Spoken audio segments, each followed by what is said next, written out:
Numericals कैसे करें, इस बात को आपको समझना पड़ेगा। How to do numericals.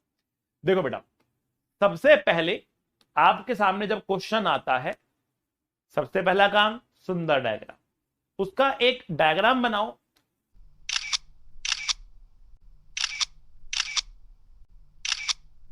Question को करने का तरीका भी सीखो, ठीक है। और आपको घर पे तैयारी कैसे करनी है, समझो बात को। हाउ टू प्रिपेयर, पहले मैं आपको बताता हूं, एक छोटी सी बात बताता हूं कि घर में जब पढ़ाई करते हैं तो पढ़ाई करनी कैसे होती है। वरना बच्चों का अक्सर ये आता था, पढ़ते तो है लेकिन क्वेश्चन नहीं बनते, क्या करें कि क्वेश्चन बनना शुरू हो जाए, ठीक है ना। तो क्या गलती है जो बच्चे मैक्सिमम तरीके से करते हैं, ठीक है ना। वास्तव में बहुत सारे बच्चे हार्ड वर्किंग तो होते हैं बट डायरेक्शन लेस होते हैं कि सर हम क्या करें कि हम इंप्रूव कर जाए। हाउ टू इंप्रूव, मेहनत करें, सही डायरेक्शन में करें, तब जाके इंप्रूवमेंट होता है। तो वो सही डायरेक्शन क्या है, how to improve, how to study physics, ठीक है ना। तो घर में कैसे करनी है physics, how to do numericals.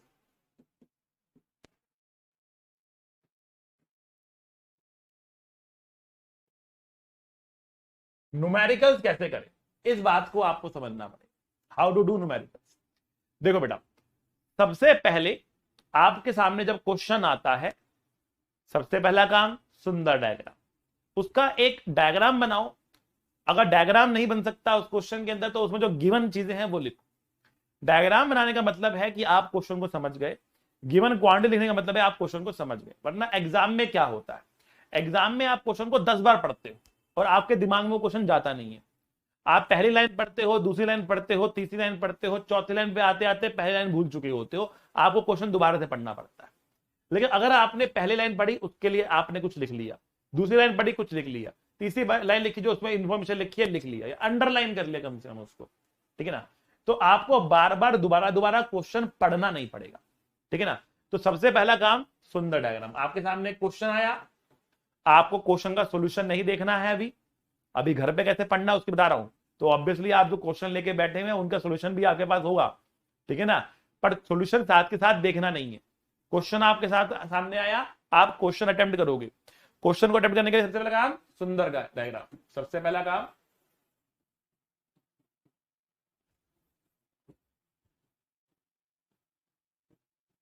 सुंदर डायग्राम।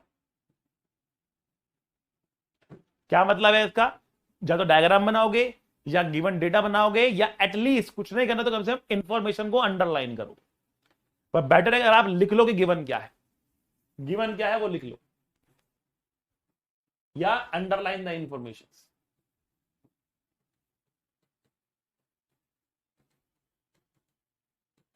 इस स्टेप का जो मेन पर्पस है वो ये है कि आप क्वेश्चन को समझ जाओ कि क्वेश्चन क्या कह रहा, आप क्वेश्चन को समझ जाओ कि क्वेश्चन क्या कह रहा। एक बार आप क्वेश्चन समझ गए, ठीक है ना, तो उसके बाद आप क्या करोगे, try to think of the concept और द फॉर्मूला जो इसमें रिक्वायर्ड हो, उसको मेंटली सॉल्व करोगे। पहले आप मेंटली स्टेप सोचेंगे, आप यार इसमें ये गिवन है, यार ये कर सकते हैं। आपको एक स्ट्रेटेजी डिवाइस करनी पड़ेगी। ये नहीं होगा कि आप पहले लिखोगे उसके बाद स्ट्रेटेजी आपके दिमाग में आएगी, नहीं। आपने गिवन लिख दिया, क्वेश्चन पढ़ लिया, क्वेश्चन समझ लिया, तो अब आपको आगे जाने की दिशा मालूम होनी चाहिए, यार आगे ऐसे जाना है, ठीक है। तो आप देखोगे बाबा गिवन क्या है, नोन क्या है, अननोन क्या है, क्या निकालना है, कितने अननोन है, कितनी इक्वेशन की आवश्यकता पड़ेगी, कैसे वो इक्वेशन बनेगी, आपके दिमाग में ये बातें आनी चाहिए। कौन कौन सी इक्वेशन बना सकते हैं, कौन कौन सी बातें हम यहां पे कर सकते हैं। तो आपकी दिमाग में क्वेश्चन को सॉल्व करने की एक स्ट्रेटजी बनेगी, तो आप एक मेंटल स्ट्रेटजी बना लेंगे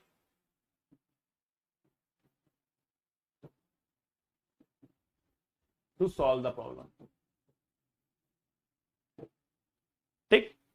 लेकिन हो सकता है कि आपके दिमाग में दो ही स्टेप समझ में आ रहे हो कि यार ये कर सकते हैं और ये कर सकते हैं आगे, लेकिन ऐसे बात बनती हुई दिख नहीं रही।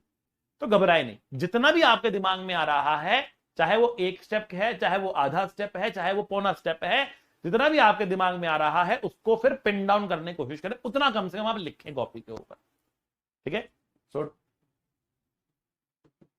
try and execute the strategy you have made for solving the problem.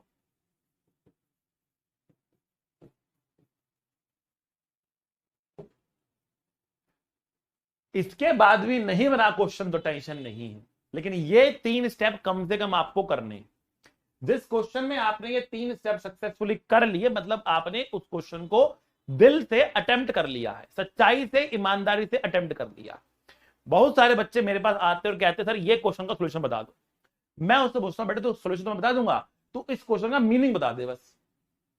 और वास्तव में उसको मीनिंग भी नहीं बता होता। उसने इस क्वेश्चन को छोड़ इसलिए दिया होता है क्योंकि वो उस क्वेश्चन करना ही नहीं चाहता। अरे बहुत टफ लग रहा है ये तो सर से पूछेंगे, बहुत टफ लग रहा है तो सर से पूछेंगे, लंबा लग रहा है सर से पूछेंगे, बड़ा लग रहा है सर से पूछेंगे, इसलिए उसने उसको छोड़ दिया हो। ठीक, तो जिसने ये 3 स्टेप कर ली है, congratulation to that person, congratulation to that student कि उसने उस क्वेश्चन को ईमानदारी से अटेम्प्ट कर लिया। हो गया क्वेश्चन? कोई नहीं भैया, हो गया, अच्छी बात है। कूड़ा था क्वेश्चन, बेकार क्वेश्चन था आपके लिए, नहीं हुआ क्वेश्चन, तो उसके बाद जंग होती है शुरू। असली जंग तब शुरू होती है जब क्वेश्चन नहीं बनता है। जो क्वेश्चन आपसे पहली बार में बन जाए वो क्वेश्चन आपके लिए होता है वेस्ट, बट आपको मजा आता है उस क्वेश्चन में जो आपसे पहली बार में बन जाता है। बट वो क्या था, वो तो आपके लिए वेस्ट, उधर तो आपको आता है। उससे आप कुछ नहीं सीखोगे। सीखोगे किससे? जो आपसे नहीं बन रहा पहली बार। और कैसे सीखोगे? उससे ट्राई किया, नहीं बना, थोड़ा और सोचा, नहीं बना, सोचा हार्ड और नहीं बना, नहीं समझ में आपको, टेंशन ही छोड़ दिया। अब आओगे आप उसको, next step would be see the solution. कब देखना है? जब नहीं बना हो। इफ नॉट, अगर वो स्ट्रेटेजी काम नहीं करी तो आप स्टेप नंबर 4 पे आओगे। स्ट्रेटेजी काम कर गई, बन गया, काम खत्म, कोई टेंशन वाली बात नहीं। नहीं करा, सीधा सॉल्यूशन। सॉल्यूशन को देखो और सोचो उसने क्या स्ट्रेटेजी लगाई। Analyse the strategy.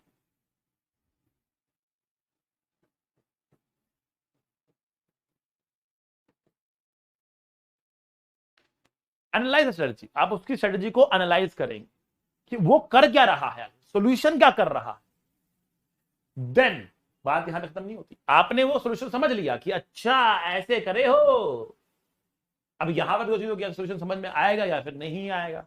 नहीं आएगा तो फिर आप जाओ दोस्तों से पूछो, टेलीग्राम पे पूछो, टीचर से पूछो, फिर ये रास्ता है। अभी वहां पर नहीं जा रहे हैं, ठीक है, अभी वहां तक नहीं जा रहे हैं, ठीक है। अभी हम आ रहे हैं कि आपने स्ट्रेटेजी देखी, आपको समझ में आ गया कि ऐसे करना था सॉल्यूशन।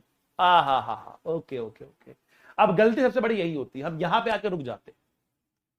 हमने सॉल्यूशन देखा, हमें समझ में आ गया, हमारा काम खत्म हो गया, काम खत्म हो गया। सबसे बड़ी गलती यही है। Next step would be compare the solution with your strategy. आप अपने सॉल्यूशन से बुक के सॉल्यूशन को कंपेयर करें और देखें और सोचें आप क्या गलत कर रहे थे, and find out your mistake.